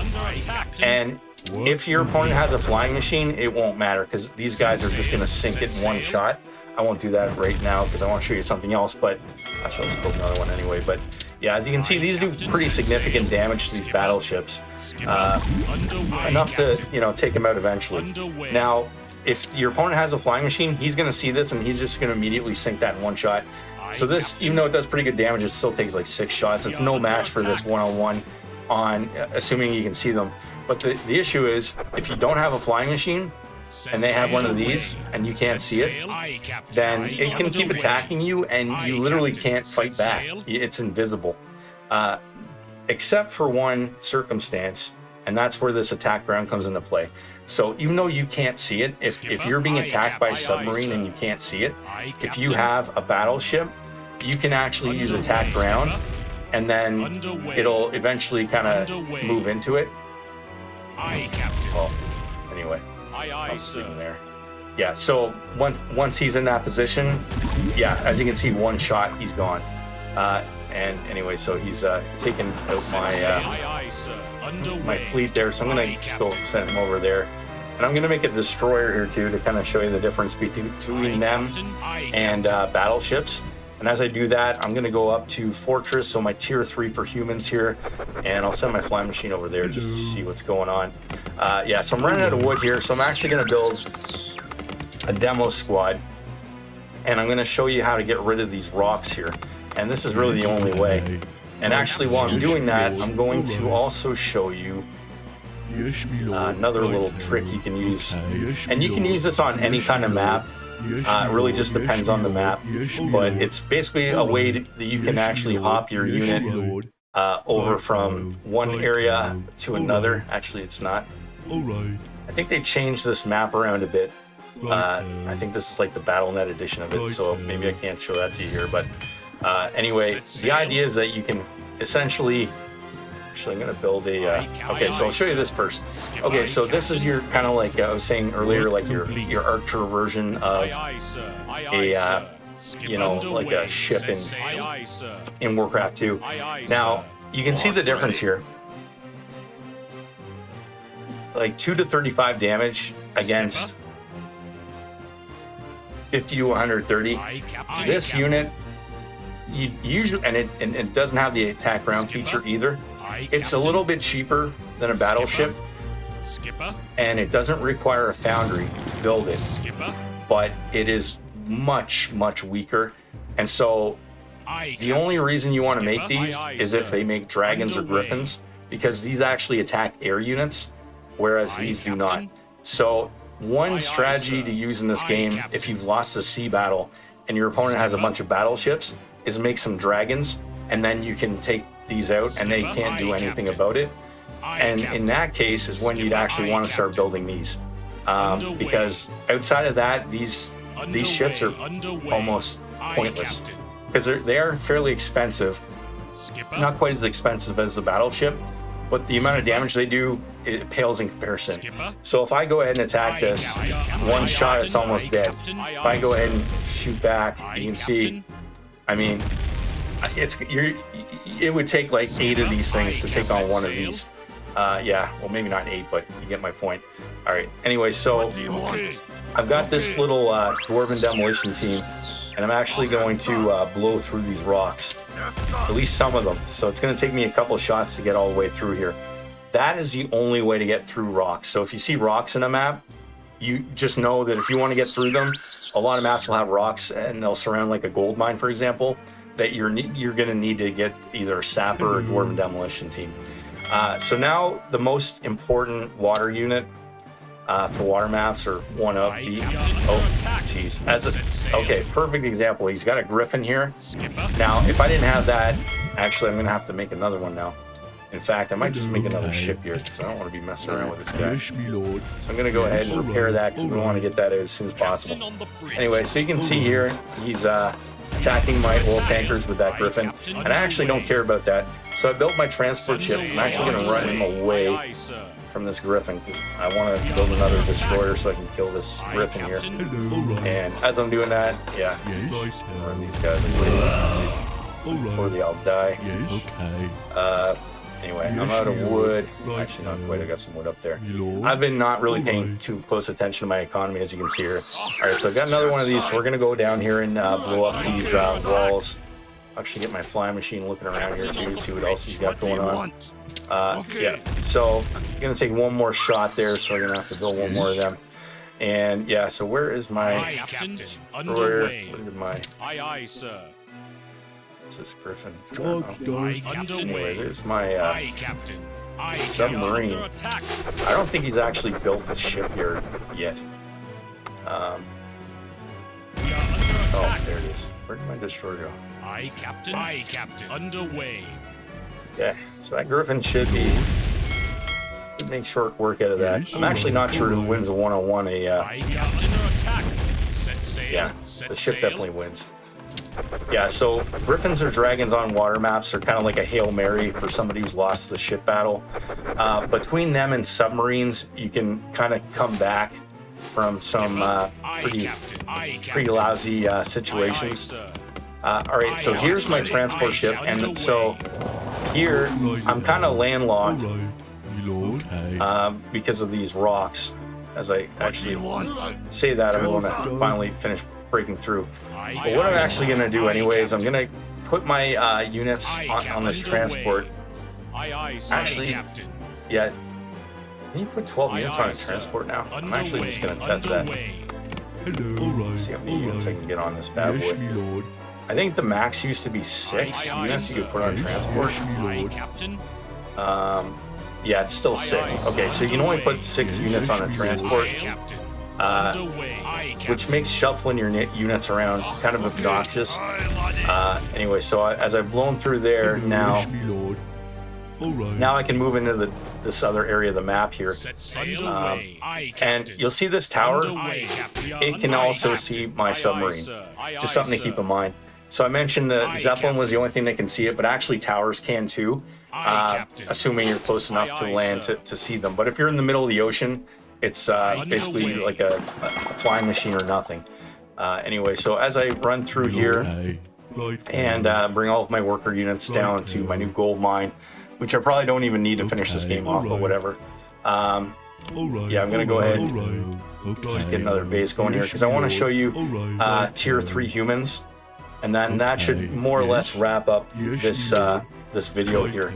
So I'm just gonna go ahead and repair that here. And yeah, so I've got my castle now. So I've upgraded my town hall to a keep and now a castle. So now we're gonna look at our tier 3 buildings for humans. Captain on the bridge. All right, so we've got our church, which is the human equivalent of the altar of storms. Instead of ogre mages, we're gonna turn our knights, which I'll make a few knights here. And we're going to turn them into paladins. The second of our tier 3 unit or buildings is our mage tower, and that's the orc equivalent of the Temple of the Damned. And then finally our Griffin Aviary, which is the equivalent of the Dragon Roost. So first of all, dragons and griffins are exactly the same. Although, of course, because griffins do not benefit from haste from Death Knights as like kind of like an added perk, they do benefit from healing from paladins, which can be huge because they're quite expensive units. They're 2,200 and 500 or 2,250 gold. And yeah, and so if you can heal it, and I'm going ahead and searching paladins here. Under attack now.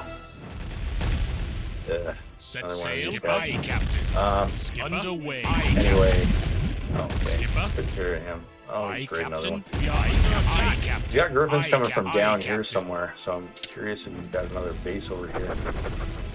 Oh, Hello, he hasn't been smart enough to attack this. My lord. Now, I'm actually going to throw a few guard towers up here, and this is generally a good strategy whenever you expand anyway, just like throw up a few towers, wall them off if you can, but either way, you know, just try to, and I actually have like 0 wood. So I'm going to go ahead and so I'm going to cancel these. Let's get as many workers on wood as I can here. Just until I get that issue sorted out. Alright, so I'm going to go ahead and make a mage, and just like with the Death Knight, always make the mage first before you research any spells.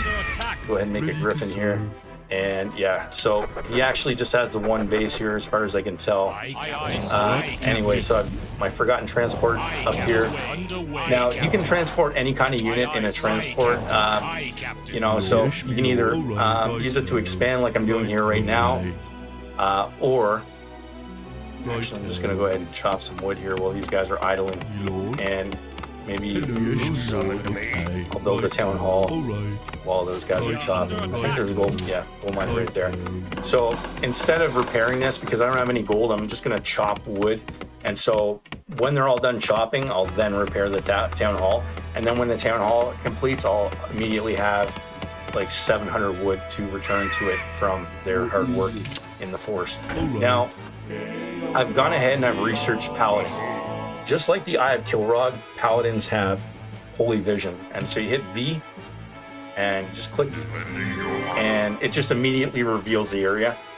So I'd argue that's a little bit better than Eye of Kilrog, because you just get a big, you're not getting like a little peephole vision of the area, you're actually getting full size vision of it. So anyway, so these guys are all done chopping, so I'm gonna go down and repair. And anyway, now that I've got some wood here, I'm gonna go ahead and make a few units. Yeah, so as you can see there, he's attacking my flying machine, and yeah, so griffins can be quite annoying, as you can see here, but I've got my own now anyway. So all right, so as far as mage spells go, just like Death and Decay, humans have the equivalent of Blizzard, and this is actually better than Death and Decay. It works essentially the same way, but it's better. Now with my paladins, you've got healing and exorcism, so I'm going to go ahead and get healing. And this is a counterpart to Bloodlust.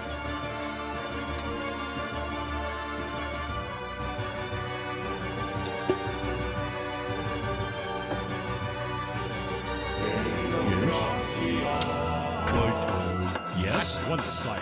What ho, we sire? Alright, so I've got a couple of paladins here. So now instead of one other difference too is your keyboard shortcut changes on the default settings from K to P. So instead of with like ogres and ogre mages, it stays at O. So just a little change there to be aware of. And anyway, so now I've got healing, and so now I'm also going to research exorcism. And exorcism, as you can see here, Serve, my lord.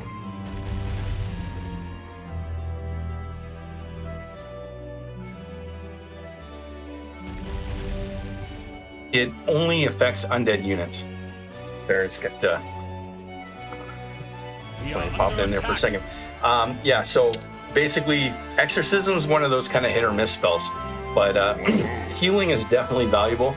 As you can see here, you hit H, and just like Bloodlust, you cast it on other units, and all of a sudden my footman now is back to full health. And yeah, so for every 5 magic points that you use, you replenish 1 hit point. And so it's not gonna like fully heal all your units at all times. It takes time to kind of like build it back up. But generally speaking, in a lot of games, especially like closer games, and you know, again with jeez. So here's a perfect example of how it's valuable. So these griffins are annoying me. So I'm gonna go ahead and heal my griffin. You can see it takes a few of them to get them back to full health there, but that just saved me, you know, 2,200 gold. Okay, and actually, now that we've got Blizzard, I'll be able to demonstrate that as well. So here, I'm just gonna go ahead. I'm gonna cast Blizzard right in this area, and see if I can get him away in time. I think he's probably gonna die, but yeah. Anyway, you can see I've basically killed. Very well. Yeah. Blizzard just wrecks these guys, so yeah. I mean, I lost my mage there, but I killed 5,000 gold worth of units. Actually, almost 10,000 gold if you consider that I killed the other two. So for 1,200 gold unit and a $2,000 spell, or 2,000 gold spell, I just took out almost 10,000 golden resources. And that's one way of looking at things as you're playing this game and trying to consider the best strategies to use. You know, just think of the economic advantage of what you're doing. And obviously, the more economic you're doing something, the better it's going to be for you. Anyway, so yeah, so I think I've covered a lot of stuff here. Actually, I'm going to go ahead and I'm going to make some more mages here. And I'm also going to, yeah, just kind of show you a few more spells that they have available, and I think that should more or less cover everything that I wanted to cover in this video. As I should have left those towers here, right? So in this instance, what you would probably want to do is just make a tower and repair it really quick. And a griffin can only do so much damage. You can actually build towers around it faster than it can kill the towers that you're building or the units that are repairing them. And so within, you know, 10 seconds here, this griffin's going to be dead. So 1 or 2 griffins are not really that hard to get rid of and by themselves, which is why they're not really that great of units overall in terms of just being efficient. You know, they have their place in the game, but it's not as prominent as it could be. And so generally, if you're playing this game and you're making a lot of griffins, you know, you're probably not playing as efficiently as you could be. Anyway, so I'm just going ahead and upgrading some different mage spells here and farms. Anyway, yeah, so hopefully this is kind of giving you guys a bit of a primer on ship battles, all the different units in the game, and you know, the controls, hotkeys, and I'm trying to think of some other things I might have forgotten to cover here outside of these mage spells. So with that, I showed you Blizzard, and I mentioned with the Death Knights how they have that Death Coil spell that replenishes their health. Now, human mages actually, their counterpart to that is a fireball. So a fireball costs 100 mana, and it works a lot like the Griffin or the Dragon attack, where it kind of shoots in a straight line. So, for example, let's see, I've got all my knights here, and I'll just kind of put them all in a row.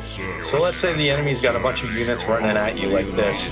So I'm going to go ahead and cast Fireball, and you can see it actually damages every unit in the line there. So if I do that a few times, it's done quite a bit of damage. So this can be really useful if there's like a line of peons, let's say, running away from you. If you cast Fireball, it'll kill them all. But usually you're going to want to use Blizzard because just a couple of snaps of Blizzard. Huh. It's almost like it ignored them there. Maybe. I don't know if you can Blizzard your own units. Is that even a thing now? Like, what's going on here? Oh, okay. That was weird. Anyway, I think it was just because where they were positioned, they were kind of like right in line. Or that actually might be a bug with the remastered version of the game. I don't know. It was a little strange. But anyway, yeah, so Blizzard is king. It's the best spell in this game, like by far. It's the most powerful because you just throw one shot that costs 25 magic, and as you can see here, it pretty much just one shot of it almost kills a unit. And when you got 250 mana, that means you can cast it 10 times. So that would almost like a full magic mage could wipe out an entire town by itself almost with that spell. Anyway, so we're being attacked here now. Anyway, I don't even really care, to be honest, anymore. I'm probably not going to finish this game off, but maybe I'll go send my griffins out to do some work there. But really, at this point, I just want to focus on the mages here and just go over the final spells that are available to you in the game. So, I went over Fireball. Now, Slow, this is another spell that it's a counterpart to Haste, obviously. It slows your units down instead of speeds them up, but so this can be helpful if you basically are running away from a unit. As you can see, he's much slower now. So because mages don't have much speed, this is kind of like a getaway spell. So you'd use that if there's like an ogre or a knight chasing your mage. Just cast Slow on it and run away, and you'll actually be able to get away. Yes? What is it? And now, Flame Shield, this spell's kind of fun, but I'm not sure how practical it is. It's kind of more of one of those fun spells. So it basically, you cast it on a unit, and they have flames that run around and damage anything that's around them. So if you, let's say you had one ogre in your opponent's gold mine, and you cast this on that unit, you can run it around and basically kill all the peons in a short amount of time. But again, I'm not sure how practical it is in a competitive game, because you have to research it, and then it's kind of like a circumstantial spell, but it is there. And then the final two spells, which are going to take a minute here, are Invisible Your orders? and Polymorph. So Invisible and Polymorph. Invisible basically is just like it sounds. It makes your unit invisible.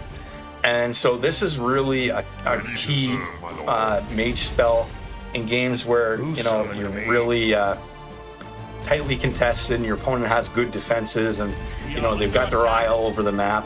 And it lasts quite a while, so you can cast Invisible on, let's say, one of your other mages, run them across the map. Your unit will have no idea where he is until the spell wears off. But by that point, you've probably hit a point where you can actually just destroy all of his worker units with your Blizzard spell, or whatever you end up doing with it. But yeah, so Invisible combined with Blizzard is a pretty key spell in the game. But yeah, it's more for long games of attrition, because it costs 200 mana just to cast Invisible. So you need like a fully powered mage just to make another mage invisible for, I think it's like 60 seconds, or it doesn't say exactly how long. Now, Polymorph is also a fun spell. So basically, when you cast Polymorph on a unit, it turns it into a sheep permanently. So I'll go ahead and use it here. And again, I'm not sure if it'll let me use it on my own unit. There we go. So now my paladin is a sheep. So, I mean, if you got a full powered mage and you've got a unit running after you, I mean, for 200 mana, you just instantly win, and that unit just disappears from the face of the earth and turns into a sheep. So, yeah, that's definitely a fun spell. But again, how long of a game do you need to be in for that to become a valuable spell?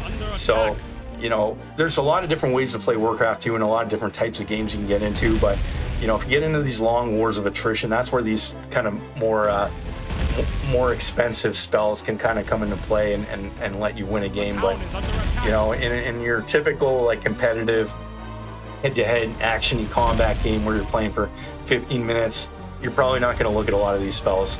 But in a big free-for-all with 70 of your friends, you're probably going to be all over them. Anyway, guys, so I think that pretty much covers it. It's all I can think of right now. So this is episode 1. I wanted to basically make the most comprehensive tutorial of Warcraft 2 ever made, and so I hope that I've done that here. Again, if you've gotten this far, you're just watching at the end here, there's timestamps all that I've taken the time to put all through this video. And yeah, so anyway, if you're new to Warcraft 2, welcome. Make sure to join the Battle.net group. I've got links down below for the description on that, or the links. I've got the link to Discord. And I'm not editing this video, so I know it's not perfect, but I mean, yeah, I can't, I just want to get this out because I want people buying the game, like, to just have somewhere to go to watch and learn and figure things out and be able to kind of hit the ground running, like I said, guys. So anyway, thanks for watching, and have a fantastic day.